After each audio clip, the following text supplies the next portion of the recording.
नमस्ते और the deep drive में आपका स्वागत है। आज हमारे पास जो दस्तावेज हैं वो हमें समझिए 500 साल से भी ज़्यादा पीछे ले जाते हैं। एक ऐसी दुनिया में जहां भारत पहुंचना यूरोप के लिए एक सपना जैसा था।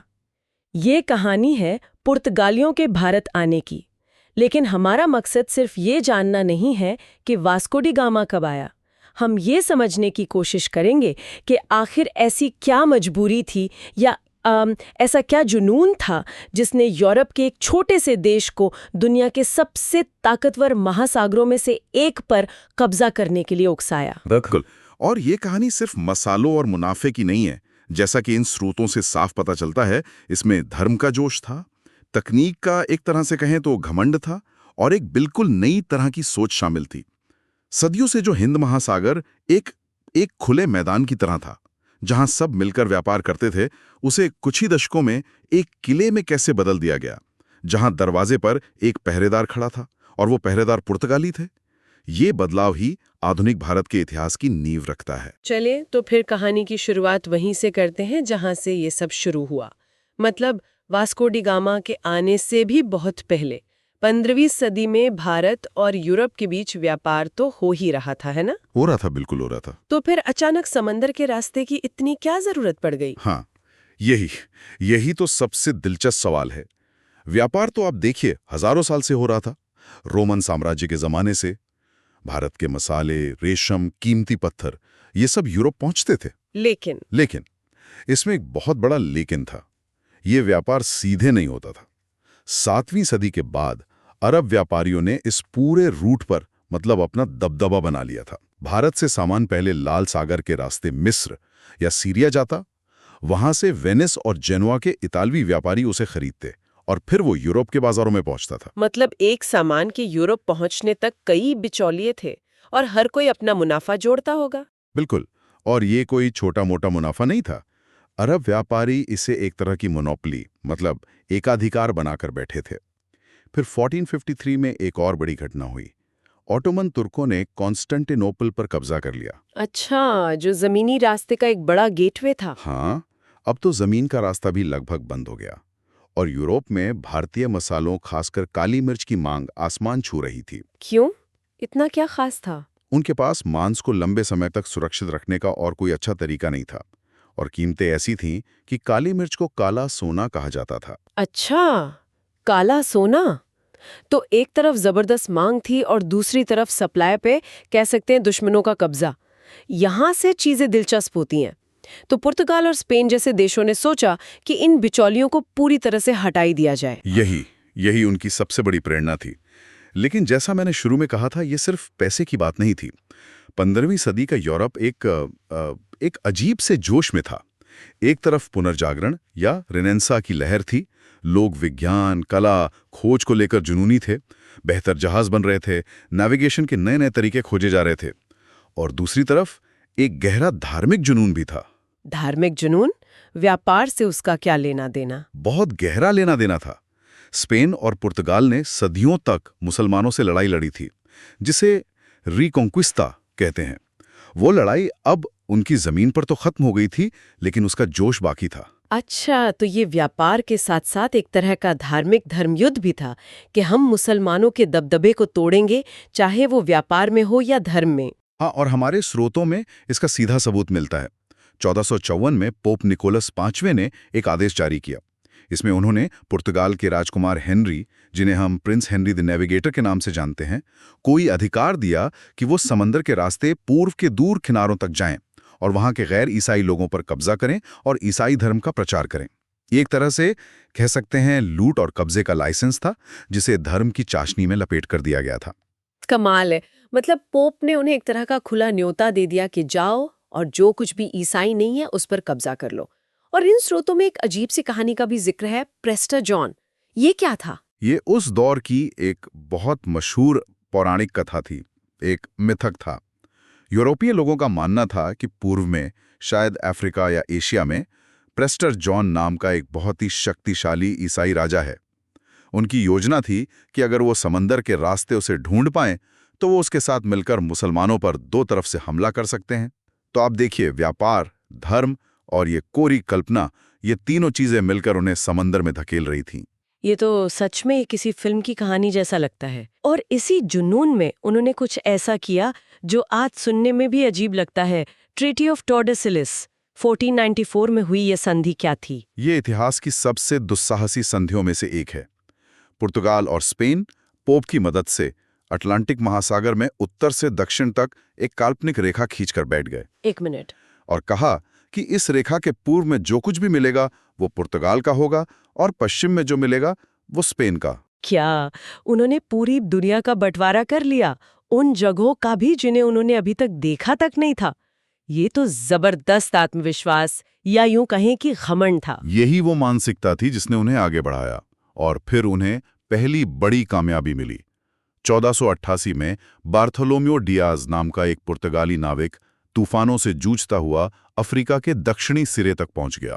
उन्होंने उस जगह का नाम केप ऑफ स्टॉर्म्स यानी तूफानों का अंतरीप रखा, लेकिन पुर्तगाल के राजा ने इसका नाम बदलकर केप ऑफ गुड होप यानी अच्छी उम्मीद का अंतरीप कर दिया, क्योंकि अब ये उम्मीद पक्की हो गई थी कि अफ्रीका का चक्कर लगाकर भारत पहुंचना मुमकिन है। और इस अच्छी उम्मीद को हकीकत में बदला वास्को डी गामा ने। 10 साल बाद 1498 में वो आखिरकार भारत पहुंच ही गया। हाँ, मई 1498 में 3 जहाजों के एक छोटे से बेड़े के साथ वास्को डी गामा भारत के मालाबार तट पर कालीकट के बंदरगाह पर उतरा। और इसमें एक दिलचस्प बात यह है कि अफ्रीका के तट से भारत तक पहुंचने में उसकी मदद एक गुजराती पायलट अब्दुल मजीद ने की थी, जिसे हिंद महासागर के रास्तों की पूरी जानकारी थी। ठीक है, तो गामा पहुंच गया। कालीकट के राजा ज़ेमोरिन ने उसका स्वागत भी कर लिया। सब कुछ अच्छा लग रहा है, लेकिन मुझे शक है कि ये दोस्ती ज्यादा दिन चली नहीं होगी। ज़ेमोरिन को अंदाजा था कि ये लोग सिर्फ व्यापारी नहीं हैं। बिल्कुल नहीं।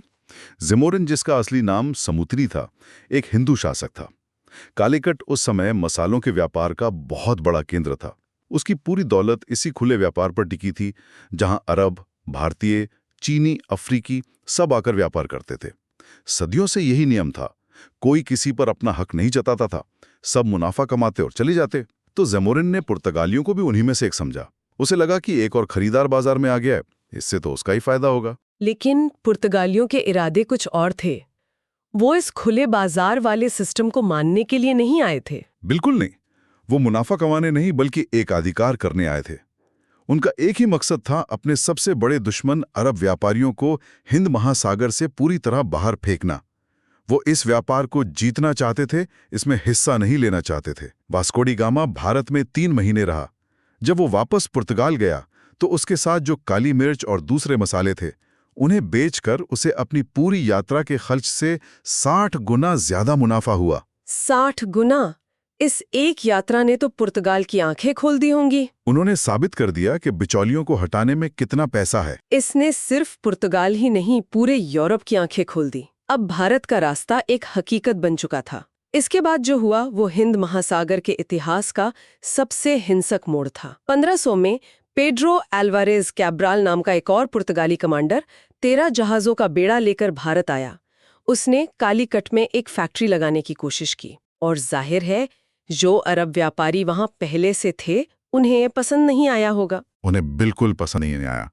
जल्द ही पुर्तगालियों और स्थानीय अरब व्यापारियों में झगड़ा हो गया। कुछ पुर्तगाली मारे गए। इसके जवाब में कैब्राल ने जो किया, उसने सब कुछ बदल दिया।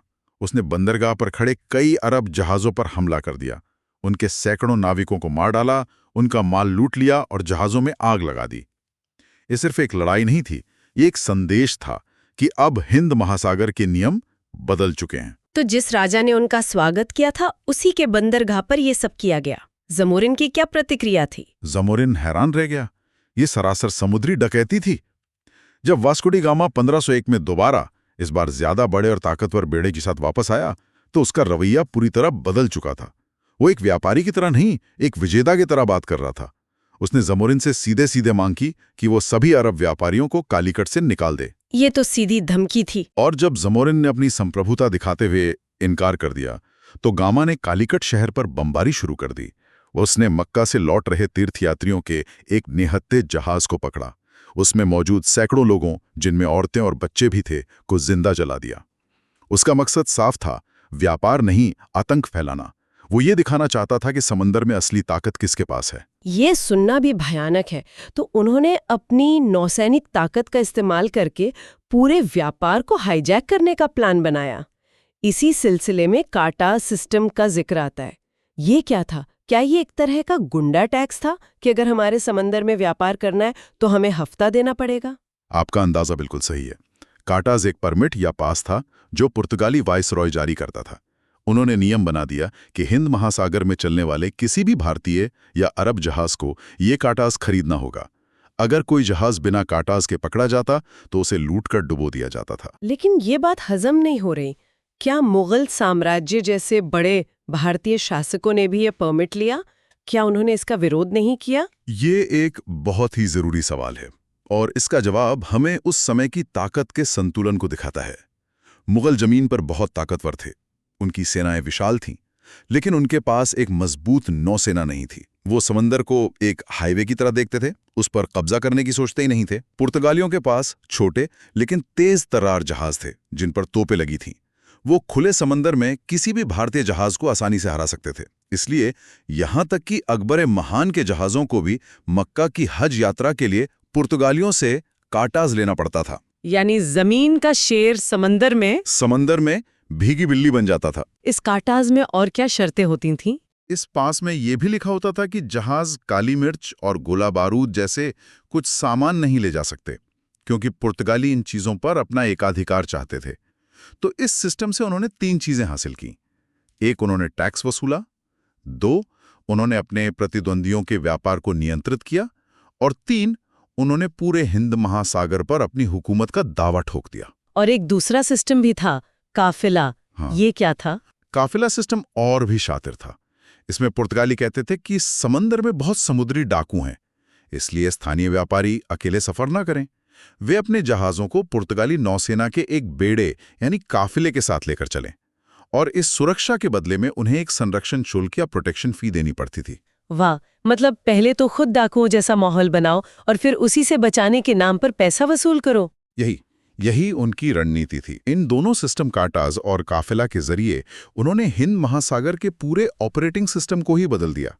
जो सदियों से एक खुला विकेंद्रीकृत बाजार था, उसे उन्होंने एक केंद्रीकृत लाइसेंस राज में बदल दिया, और लाइसेंस देने वाला और बंदूक दिखाने वाला दोनों वही थे।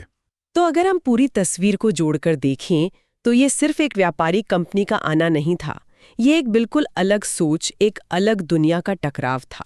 एक तरफ भारत और अरब के व्यापारी थे जो व्यापार को मुनाफे का जरिया समझते थे, और दूसरी तरफ पुर्तगाली थे जो व्यापार को युद्ध का एक और मैदान समझते थे। बिल्कुल। इतिहासकार सतीश चंद्र इसे एशिया और यूरोप के बीच संबंधों में एक नए युग की शुरुआत कहते हैं। ये वो पल था जब पहली बार किसी यूरोपीय शक्ति ने अपनी नौसैनिक ताकत का इस्तेमाल करके एशिया के एक स्थापित व्यापारिक तंत्र को तोड़ा और उस पर अपना नियंत्रण स्थापित किया। ये कहानी सिर्फ पुर्तगाल की नहीं है, ये उस पैटर्न की शुरुआत थी जिसे बाद में डच, फ्रांसीसी और आखिर में अंग्रेजों ने और भी बड़े पैमाने पर दोहराया। ये वाकई सोचने वाली बात है कि कैसे व्यापार के इरादे से आए लोग कुछ ही सालों में शासक की तरह बर्ताव करने लगे। उन्होंने न सिर्फ सामान का व्यापार नियंत्रित किया, बल्कि उन्होंने पूरे क्षेत्र के नियमों को ही फिर से लिख दिया। आज की इस चर्चा के बाद एक सवाल दिमाग में घूम रहा है। किसी भी रिश्ते में, चाहे वो 2 देशों के बीच हो या 2 इंसानों के बीच, जब ताकत का पड़ला एक